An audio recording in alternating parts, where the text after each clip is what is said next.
All right.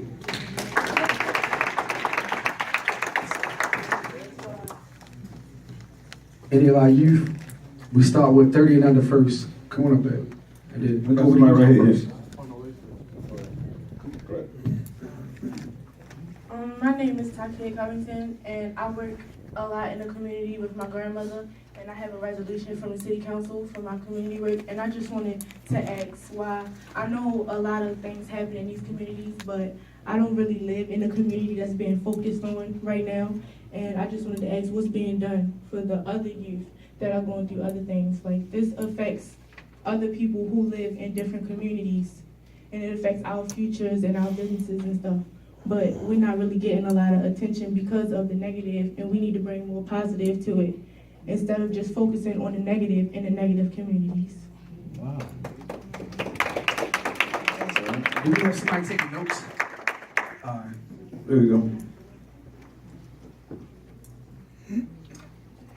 Hello, everybody. My name is Wyman George Jr. I go to Mark City University. I'm good.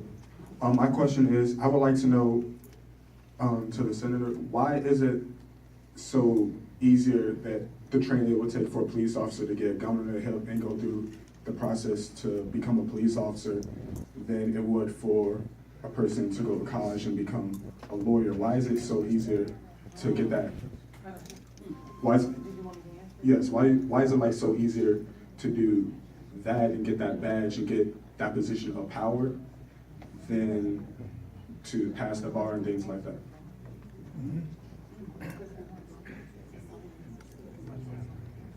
Yuli, what do you think? It has to be very brief.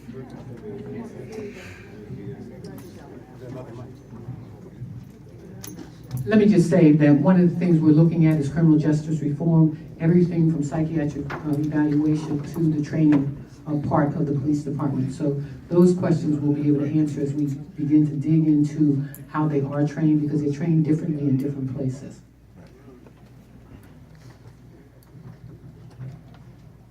Anybody else?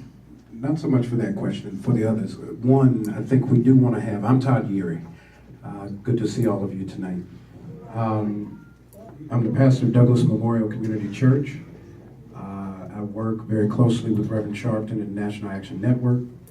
I'm the political acting chair for the Maryland State Conference in AACP. Spent a lot of time in Annapolis working on legislative issues. So a couple of questions. As we're listening to the questions that are being asked, they help us to understand how, as we're rolling out these different strategies to addressing the concerns, to make sure that your voices are heard in the resolution. So here's what I heard. What are our priorities with the budget? If we're going to spend a certain amount of money on a juvenile detention facility, we understand there was a part of that is to satisfy a policy issue. But what are our other policy priorities? It means then that as we're asking these questions, we also have to make sure that we're holding our legislative partners accountable to setting a strategy around the budget that speaks to the core values of our communities. Make sense? So not only as we're asking where's the money going, we also have to ask ourselves, what are the things that are important to us that we're going to make sure that we do our part in the exchange to make sure that those policies work. So